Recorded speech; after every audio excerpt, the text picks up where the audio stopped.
think the Mets will be okay at third base, and I like Escobar. He did not have a good season. He had a good final month of the season, so you got to clarify that right there. Elise, how about Brett Baty? Is there anything that he can do to maybe win this third base spot? So I think technically, yes, if he rakes basically in spring training, you're always giving yourself an opportunity to earn yourself a roster spot.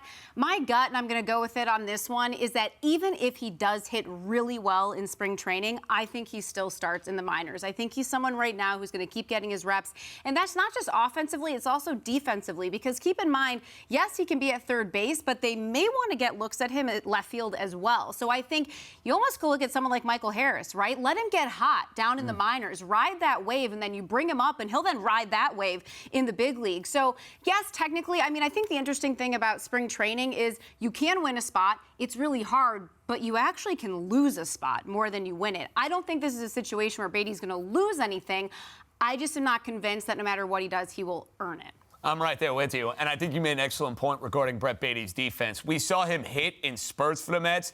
Defense is shaky at third base. That's number one. Number two, the Mets really like Escobar. Sal, I agree with you. He did not have a great season. He had a good final month and a half, but it was a big final month and a half for the New York Mets because that was when the team kind of went in the gutter a little bit offensively, and they needed somebody to step up. Escobar had a lot of big hits. They are going to give him an opportunity to be the everyday third baseman. Now, if Eduardo Escobar is hitting .210 and he has 7 home runs in June, we are going to be having a conversation about Brett Baty, and I think it's simple for him. If he hits in the minor leagues and masters what he needs to do defensively at third base, maybe there's some more versatility in left field, then he will have an opportunity to go and play for this team. On opening day, unless there is an injury, I don't see it. And I love the fact that Escobar is going to be the guy. I do think he's going to have a big bounce-back year, maybe do what he was supposed to do from the start of last year on through the end. But, Andy, people get caught up in the prospects. We talked about it last week with Alvarez. And the reason why I mentioned that I think Met fans are clamoring for Alvarez is because there's a need for it on this team. Let's say Escobar does struggle.